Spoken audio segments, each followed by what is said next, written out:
이미 감람산 내리막길에 가까이 오심에 제자의 온 무리가 자기들이 본 바 모든 능한 일로 인하여 기뻐하며 큰 소리로 하나님을 찬양하여 이르되 찬송하리로다. 주의 이름으로 오시는 왕이여, 하늘에는 평화요 가장 높은 곳에는 영광이로다 하니, 무리 중에 어떤 바리새인들이 말하되 선생이여 당신의 제자들을 책망하소서 하거늘 대답하여 이르시되 내가 너희에게 말하노니 만일 이 사람들이 침묵하면 돌들이 소리 지르리라 하시니라.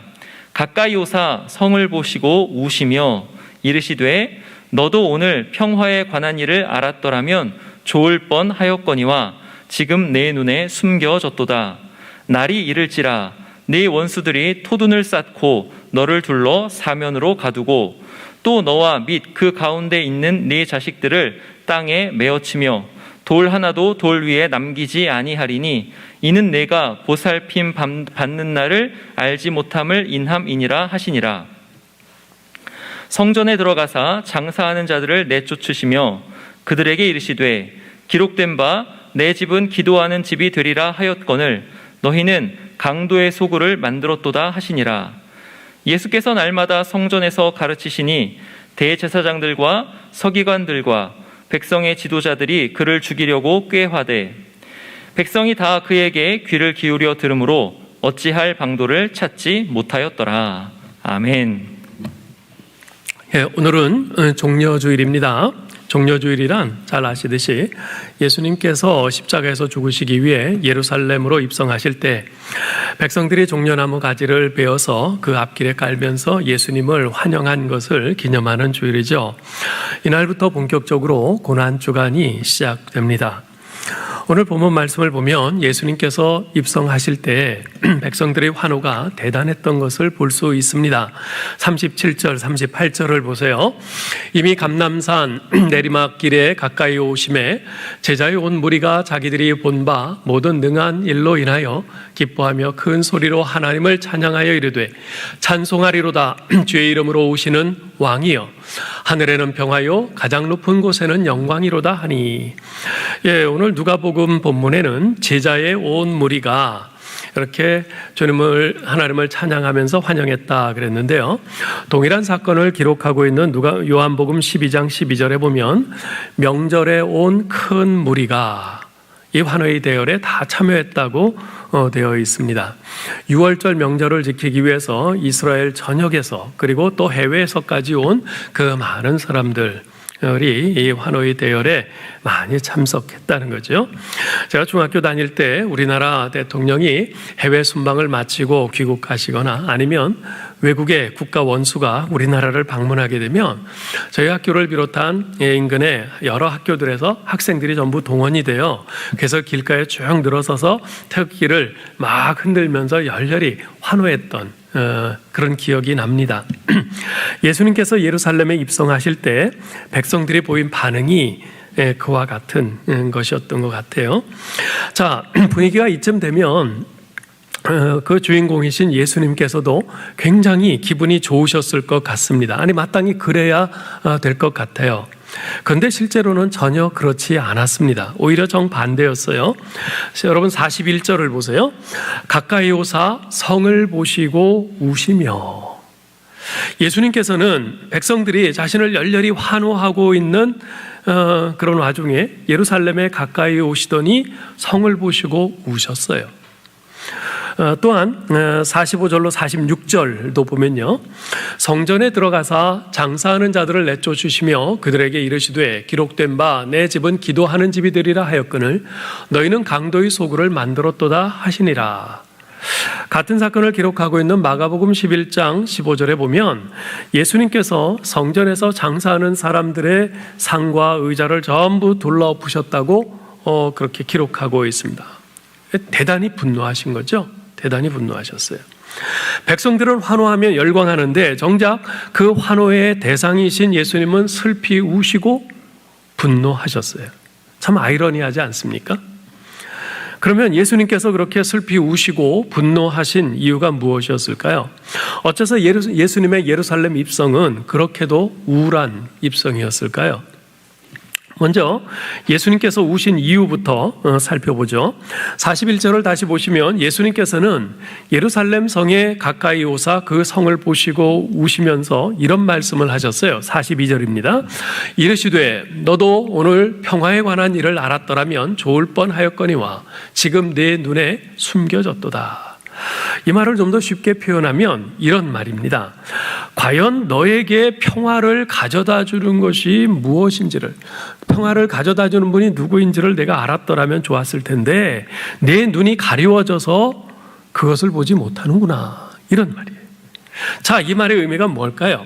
여러분, 우리가 알다시피 예루살렘이란 말의 의미는 평화의 성읍, 평화의 도시란 뜻입니다. 이스라엘 사람들은요, 예루살렘을 평화의 도시로 생각을 했어요. 그 이유는 예루살렘은 하나님이 거하시는 도성이라고 생각했기 때문입니다. 그들이 그렇게 생각하는 근거가 뭡니까? 바로 예루살렘에 하나님의 임재의 상징인 성전이 있었기 때문입니다. 그래서 그들은 자신들이 예루살렘에 거주하는 것에 대해서 아주 대단한 자부심을 가지고 있었죠. 자, 그런데 예수님께서 그 예루살렘에 대해서 뭐라고 하십니까? 43절, 44절 보세요. 날이 이를지라 내 원수들이 토둔을 쌓고 너를 둘러 사면으로 가두고 또 너와 및 그 가운데 있는 내 자식들을 땅에 메어치며 돌 하나도 돌 위에 남기지 아니하리니 이는 내가 보살핌 받는 날을 알지 못함을 인함이니라 하시니라. 예루살렘 성이 돌 위에 돌 하나 남지 않고 완전히 초토화될 것이라고 말씀을 하십니다. 그 이유가 뭡니까? 이는 내가 보살핌 받는 날을 알지 못함을 인함이니라. 무슨 말입니까? 평화의 왕이 내게 오시는 때를 내가 알지 못하였기 때문이라, 그런 뜻입니다. 과거 예수님께서 탄생하셨을 때 베들레헴의 목자들에게 호련히 수많은 천군 천사들이 나타나서 하나님을 찬송하면서 이런 말을 했죠. 지극히 높은 곳에서는 하나님께 영광이요 땅에서는 기뻐하심을 입은 사람들 중에 평화로다. 예수님이 이 땅에 평화를 가져오실 평화의 왕이시라는 말입니다. 그런데 백성들은 그 사실을 알지 못하고 허울뿐인 평화의 도시, 머지않아 돌 위에 돌 하나 남지 않고 완전히 초토화될 그 예루살렘을 의지하면서 우리는 평안하다, 우리는 평안하다 그러고 있으니 주님께서 너무나 안타까우셨던 거죠. 그래서 예수님께서는 그런 예루살렘을 보며 우실 수밖에 없으셨습니다. 한편 예수님께서는 성전에 들어가셔서 몹시 분노하셨어요. 왜 분노하셨습니까? 이 성전이 장사치들로 말미암아 장터가 되어버렸고 강도의 소굴이 되어버렸기 때문입니다. 성전이라는 건물은 존재하고 있었으나 진정한 의미의 성전은 더 이상 존재하지 않고 있었어요. 성전 건물 자체도 더럽혀져 있었고요. 그 성전을 대하는 사람들, 하나님을 믿고 섬긴다고 하는 이스라엘 백성들의 마음도 더럽혀져 있었기에 예수님께서 그처럼 분노하신 것이죠. 오늘날은 과거 예루살렘 성전과 같은 건물로서의 성전은 존재하지 않습니다. 그런데 사도 바울은 하나님의 성령이 거하시는 우리 신자들 자신이 곧 성전이라고 말씀합니다. 고린도전서 3장 16절 같이 읽어볼까요? 너희가 하나님의 성전인 것과 하나님의 성령이 너희 안에 거하시는 것을 알지 못하느냐. 곧 예수 믿고 하나님의 성령이 그 안에 거하시는 우리 신자들은 포터블 템플, 걸어다니는 성전인 셈이지요. 자, 그렇다면 우리에게 고민이 생깁니다. 지금 나는 과연 주님께서 보시고 기뻐하실 수 있는 성전의 모습인가? 아니면 지금 이 예루살렘 성전, 이 예루살렘처럼 보시고 슬퍼하시고 우시고 분노하실 그런 모습인가? 과거 구약시대의 성전에는요, 그것이 성전이 되기 위해서 반드시 그 안에 네 가지 중요한 요소들이 구비되어 있어야 했습니다. 첫째는 법궤입니다. 법궤는 이제 언약궤라고도 하는데요. 이 법궤는 하나님의 말씀을 의미합니다. 왜냐하면 당시 법궤 안에는 십계명의 두 돌판이 들어 있었기 때문입니다. 하나님의 모든 율법의 근간이 되는 이 하나님의 말씀, 십계명이 그 안에 들어 있었어요. 사랑하는 성도 여러분, 우리가 성전다운 성전이 되기 위해서는 우리의 심령이 하나님의 말씀으로 차 있어야 합니다.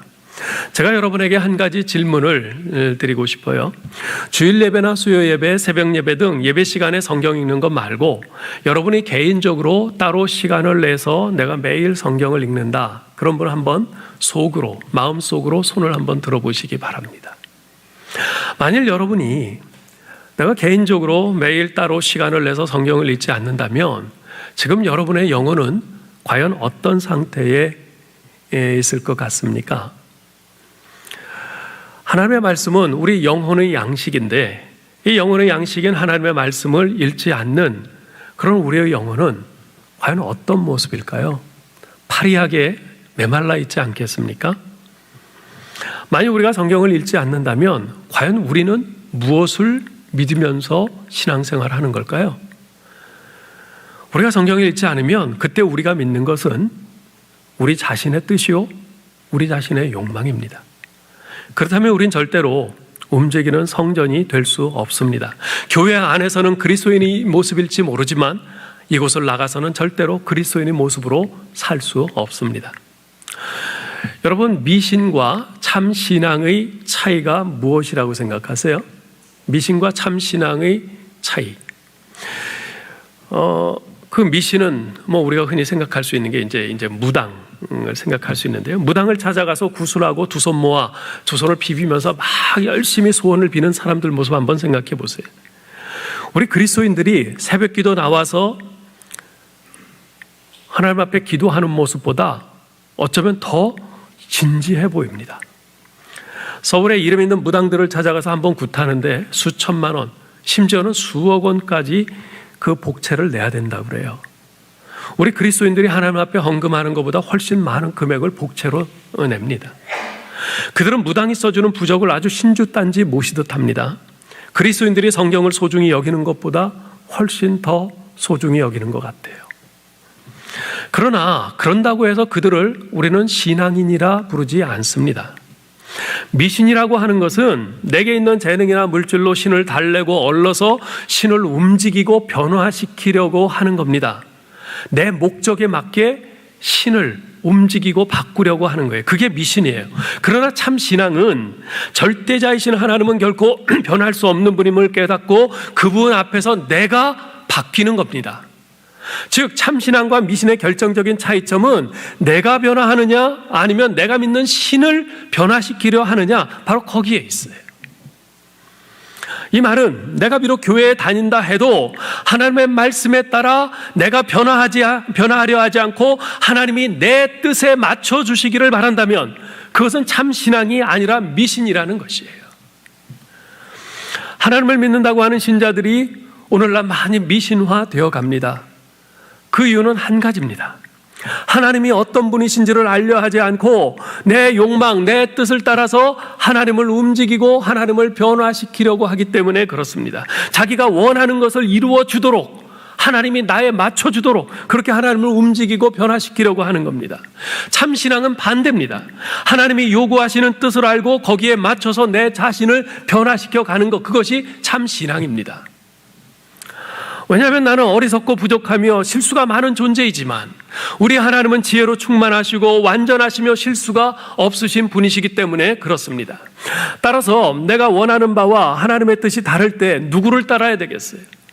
당연히 완전하시고 실수가 없으시고 지혜로 충만하신 우리 하나님의 뜻을 따라야 되는 것 아니겠습니까?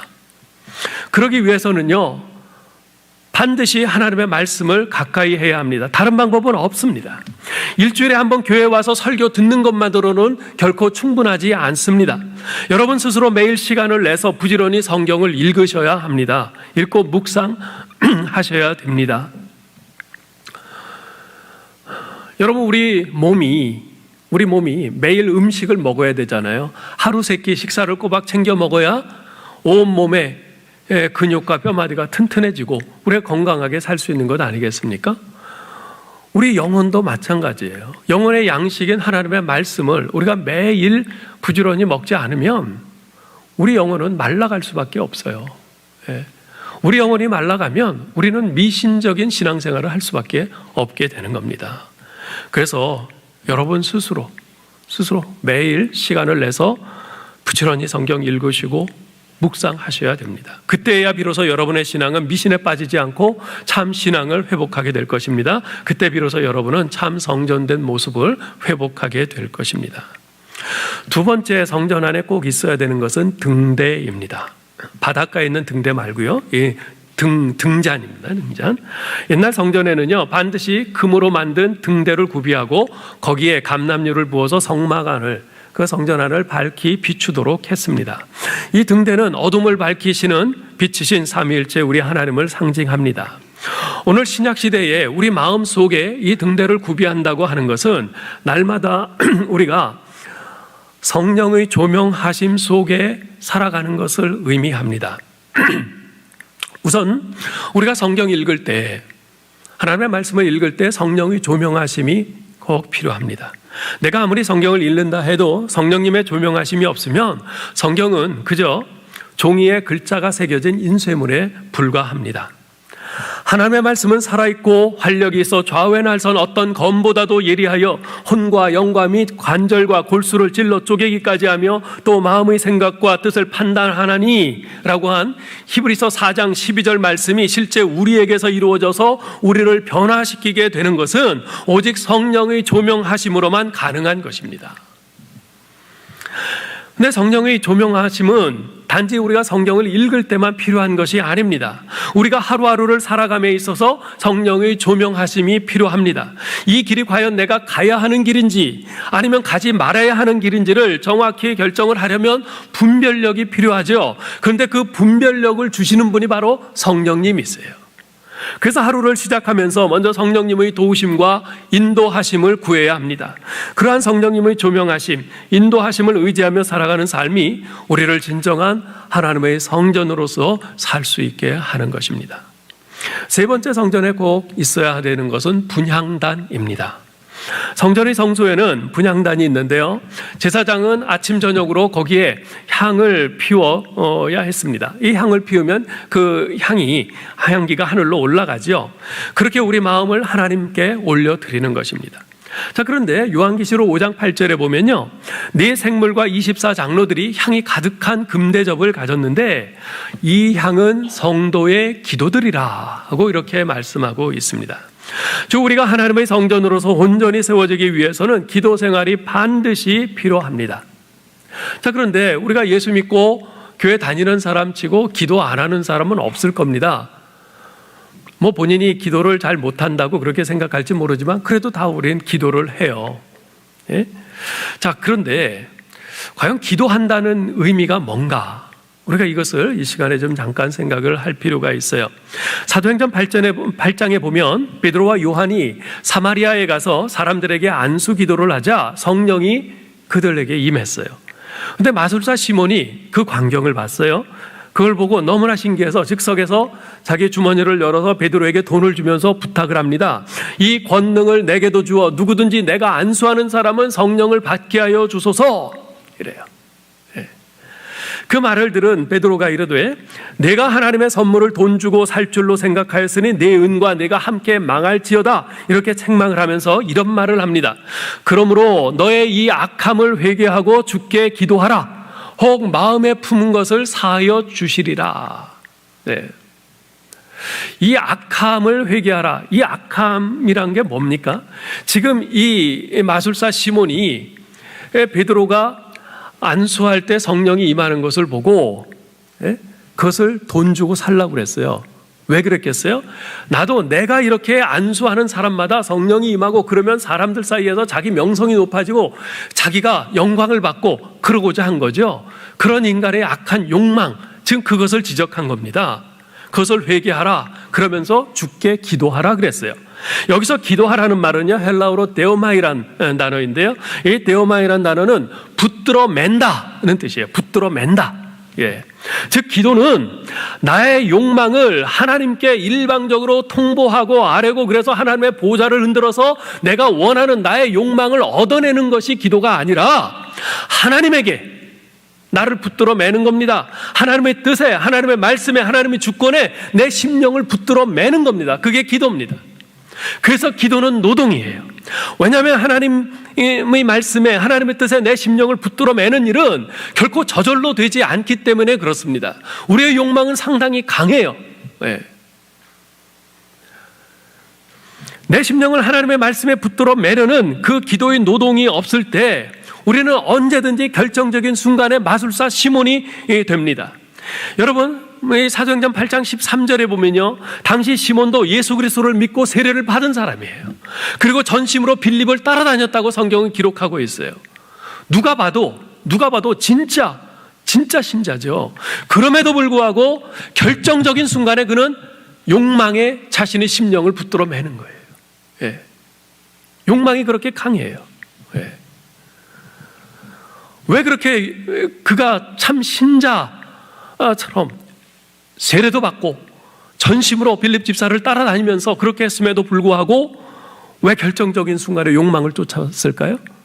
하나님께 자신의 심령을 붙들어 매는 데오마이, 기도가 없었기 때문에 그렇습니다.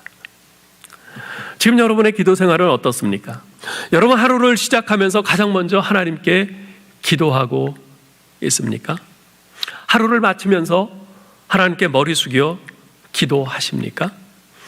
아까 교회 소식을 전하면서 이제 4월 5일, 그러니까 부활절 다음 날부터 주함가함이라는 이제 방송을 시작한다고 말씀을 드렸습니다. 주함가함은 주님과 함께, 가족과 함께의 이제 준말인데요. 이 방송을 이제 저녁 9시부터 9시 15분까지 15분간 이제 할 겁니다. 왜 하필이면 9시지? 그 시간은 9시 메인 뉴스가 시작하는 시간인데, 그죠? 어떤 분에겐 굉장히 중요할 수 있어요. 그런데 보세요. 9시 뉴스 시간에 주로 나오는 소식이 뭡니까? 짜증나는 소식만 나오잖아요. 우리 마음 불편하게 하고 누군가를 욕하게 되는 진짜 그런 소식이 대부분이잖아요. 근데 그 9시 뉴스를 그렇게 보면서 그렇게 해서 짜증나고 마음에 좀 불편하고 누군가를 욕하면서 그렇게 잠들고 싶으세요? 아니면 그 시간 포기하고 차라리 뉴스를 보려면 그 앞에 8시 뉴스를 보시고 그 9시에는 이날 아침에 내가 묵상했던 그 말씀을 다시 한번 생각하면서 참 아름다운 찬양을 들으면서, 그리고 그 말씀을 내가 오늘 내 삶 속에 적용한 거, 하나님께서 이 말씀을 내 삶 속에서 어떻게 구현하셨는가, 하나님이 내게 어떻게 은혜 베푸셨는가, 그것을 생각하고 감사하면서 함께 기도하면서 그런 평안한 심령으로 잠자리에 들고 싶으세요. 이 후자가 훨씬 더 좋은 거 아니겠어요? 그렇게 할 때 우리의 쉼이 평안한 쉼이 되고 그 잠자리가 참 아주 평화롭고 은혜로운 그런 안식의 잠자리가 되지 않겠어요? 여러분 꼭 그렇게 하실 수 있기 바랍니다. 4월 5일부터 이제 주함가함 그 방송을 시작하는데 참 저도 한편에 두려워요. 이런 거 한번 해본 적이 없어서 근데 정말 이 코로나 시대에 우리가 같이 모이지도 못하고 하는 이런 시대에 우리 성도님들의 그 신앙생활을 위해서 침체되지 않고 오히려 좀 우리 하나님 앞에 날마다 가까이 나아갈 수 있도록 정말 뭘 좀 할 수 있을까 생각하다가 기도 가운데 준비한 겁니다. 여러분 위해서 많이 기도해 주시고 매일 그 시간에 좀 같이 하셔서 여러분 하루를 우리 하나님 앞에 의탁하고 기도하면서 감사하면서 그렇게 마치시면 좋겠어요. 여러분의 기도 시간 정말 중요합니다. 그런데 여러분의 기도 시간이 충분하십니까? 기도하셔야 돼요. 우리가 다른 일 하기 전에 먼저 하나님께 기도하셔야 됩니다. 기도하시되 충분히 기도하셔야 됩니다. 여러분이 하나님 앞에 기도 가운데 머무는 시간이 많으면 많을수록 여러분은 더욱더 하나님께, 하나님의 뜻에 더 가까이 다가가게 될 것이고요, 여러분의 심령을 하나님의 말씀에, 하나님의 뜻에, 하나님의 주권에 붙들어 매게 될 겁니다. 그리고 하나님의 능력을 힘입게 될 것입니다. 그리고 그런 기도 생활은 우리를 하나님이 기뻐하시는 성전이 되게 할 것입니다. 네 번째로 이 성전 안에 꼭 있어야 될 것은 떡상과 그 위에 놓는 진설병입니다. 지금 그림에서 보시는 것처럼 이 진설병은 한 줄에 6개씩 두 줄로 전부 12개를 놓는데요, 우리 하나님께 바치는 떡입니다. 안식일마다 바꾸어 놓습니다. 자, 그런데 이 진설병을 왜 12개를 놓을까요? 무엇을 상징할까요? 이 12이? 이스라엘의 12지파를 상징합니다. 사실 이 떡상과 그 위에 놓인 진설병만큼 이스라엘의 공동체성을 시각적으로 분명히 보여주는 것도 없습니다.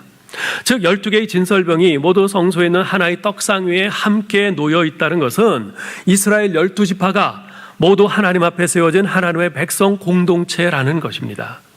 이것은 자칫 하나님과 나의 관계만을 중요하게 여기는 개인주의적인 신앙으로 흐르기 쉬운 우리의 오류를 일깨워주고 방지해 줍니다. 신약 성경에 보면 사도 바울도 에베소서 2장 13절로 22절에서 같은 내용의 말을 합니다. 한번 보세요. 이제는 전에 멀리 있던 너희가 그리스도 예수 안에서 그리스도의 피로 가까워졌느니라.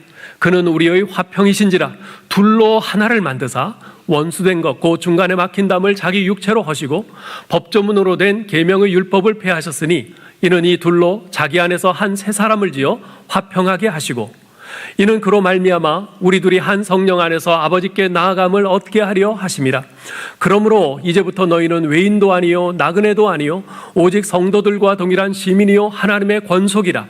너희는 사도들과 선지자들의 터 위에 세우심을 입은 자라. 그리스도 예수께서 친히 모퉁이 돌이 되셨느니라. 그의 안에서 건물마다 서로 연결하여 주 안에서 성전이 되어가고 너희도 성령 안에서 하나님이 거하실 처소가 되기 위하여 그리스도 예수 안에서 함께 지어져 가느니라. 네. 여러분, 우리 그리스도인은 결코 홀로 존재하지 못합니다. 홀로 존재할 수 없습니다. 우리 주님께서 그렇게 짓지 않으셨어요. 우리는 하나로 공동체로 존재하도록 그렇게 되어 있는 사람들입니다. 우리는 하나님의 가족 공동체로서 우리가 함께 하나님이 거하실 성전을 이루어 가도록 그렇게 지으심을 받은 자들인 것입니다. 따라서 하나님의 성전인 우리 안에는 마땅히 동료 신자들을 나와 같은 하나님의 가족 공동체에 속한 형제요 자매로 인식하고 받아들이는 형제 자매 의식 내지는 공동체 의식이 있어야 합니다. 그런데 이러한 형제자매 의식 혹은 하나님의 백성 공동체 의식은 결코 말뿐인 상투적이거나 피상적인 것이 되어서는 안 됩니다. 우리가 그것을 이 진설병의 크기를 통해서 생각을 해볼 수 있습니다. 여러분, 하나님께서 정해주신 진설병의 크기가 어떠했냐면요, 레위기 24장 5절에 보면 진설병 한 덩어리는 10분의 2 에바여야 한다고 했습니다. 1에바는 22리터입니다. 그렇다면 10분의 2 에바는 약 4.4리터가 되는 거죠. 여러분, 밀가루 4.4리터로 떡을 만들면 그 크기가 얼마나 클까요? 물론 보통 밀가루엔 이제 누룩을 넣어서 그 부피를 크게 부풀게 하지만 이 진설병에는 누룩을 넣지 않습니다. 그렇기 때문에 크게 부풀지는 않을 거예요. 그렇다 하더라도 4.4리터의 밀가루를 가지고 만드니 그 크기는 상당히 컸을 겁니다. 그런 떡 12덩어리를 두 줄로 놓아야 했기에 떡상도 컸어요. 길이가 90cm, 너비가 45cm나 되었어요. 자, 이러한 진설병과 떡상의 크기는 우리가 마땅히 가져야 할 형제자매 의식 혹은 하나님의 백성 공동체 의식이 그만큼 커야 함을 우리에게 말해줍니다. 하나님의 성전으로서 우리는 동료 신자들을 향한 그렇듯 커다란 마음의 공간을 내 속에 가지고 있어야 한다는 것입니다. 우리 주님은 화평의 주님이시요 일치의 주님이십니다. 그런데 왜 그런 주님을 모시고 있는 교회에 분쟁이 있고 다툼이 있고 분열이 있습니까? 우리가 기도도 열심히 하고 말씀도 많이 있고 예배도 열심히 드리고 있음에도 불구하고 왜 그럽니까? 그것은 우리 마음속에 그렇듯 큰 진설병을 가지고 있지 않기 때문에 그렇습니다. 우리가 서로를 형제요 자매라 부르고 우리를 하나님의 백성 공동체라고 이렇게 말을 하지만 그런 형제 자매 의식과 하나님의 백성 공동체 의식이 너무나도 작고 피상적일 때가 많다는 것입니다. 우리가 찬양을 부를 때 형제 자매 그러지요. 우리가 하나님의 백성 공동체입니다. 우리가 그렇게 말을 해요. 그런데 거기에 내 이익이 걸려 있고 이해관계가 걸려 있고 내 자존심이 걸려 있고 그런 아주 첨예한 그런 문제에 맞닥뜨리게 되면 언제 형제요 자매라 그랬는지 언제 공동체라고 그랬는지 그런 것은 까맣게 있고 서로 삿대질하고 싸우고 나뉘어지고 분열합니다. 진설병이 작은 거죠. 진설병이 너무나 작은 거예요. 사도 바울은 로마서 9장 1절로 3절에서 참으로 놀라운 고백을 합니다. 내가 그리스도 안에서 참말을 하고 거짓말을 아니하노라. 나에게 큰 근심이 있는 것과 마음에 그치지 않는 고통이 있는 것을 내 양심이 성령 안에서 나와 더불어 증언하노니 나의 형제 곧 고륙의 친척을 위하여 내 자신이 저주를 받아 그리스도에게서 끊어질지라도 원하는 바로라. 무슨 말입니까? 나를 죽이려고 핍박하고 나를 향해서 돌을 던지는 내 동료 유대인들이 만약에 주님께 구원받는 길이 하나 있는데 그 길이 내가 주님의 저주를 받아서 나는 구원에서 제외되고 그 대가로 저들이 구원을 받는 것이라면 나는 얼마든지 그렇게 되기를 원한다. 바울은 지금 이 말을 하고 있는 겁니다. 바울의 마음속에 있는 진설병이 얼마나 큰지를 여실히 보여주는 대목이죠. 그래서 바울은 가는 곳마다 그리스도의 향기를 풍기는 움직이는 성전으로 살 수가 있었습니다. 사랑하는 성도 여러분, 여러분 마음속에는 이런 진설병이 있습니까? 우리 마음속에 이렇듯 커다란 진설병이 있지 않으면 우리는 결코 하나님의 성전으로 살아갈 수 없습니다. 이제까지 성전을 성전되게 하는 성전 아래에 있는 네 가지 중요한 요소를 말씀드렸어요. 법궤, 하나님의 말씀을 의미합니다. 등대, 성령님의 조명하심과 인도하심을 의미합니다. 분향단, 기도를 의미하고요. 떡상과 진설병, 형제자매 의식, 하나님의 백성 공동체 의식을 의미합니다. 예수 그리스도께서 십자가에서 구속하심으로 구원받은 우리 신자들은 한 사람 한 사람이 하나님의 성전이라고 말씀합니다. 자, 그런데 과연 하나님의 성전된 우리 속에 이상의 이 네 가지 요소들이 제대로 갖추어져 있는지요? 더럽혀진 그 예루살렘 성전을 보시며 슬퍼하시고 우시고 분노하셨던 주님께서 오늘날 예수 믿고 성전된 우리 마음의 성전을 보시면 어떻게 반응하실까요? 기뻐하실까요? 아니면 우울해하시고 슬퍼하시고 우실까요? 아무쪼록 오늘 종려주의를 맞아 진정한 하나님의 성전으로 살기를 다시 한번 결단할 수 있기를 바랍니다. 내 안을 하나님의 말씀으로 가득 채우며 살리라.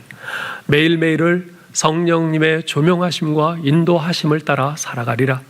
내 욕망이 하나님의 뜻보다 앞서지 않도록, 아니 하나님의 뜻에 굴복하도록 끊임없이 기도에 힘쓰며 살리라. 모든 동료 신자들을 하나님의 가족 공동체에 속한 형제자매로 의식하면서 주 안에서 힘써 하나됨을 이루어 가리라.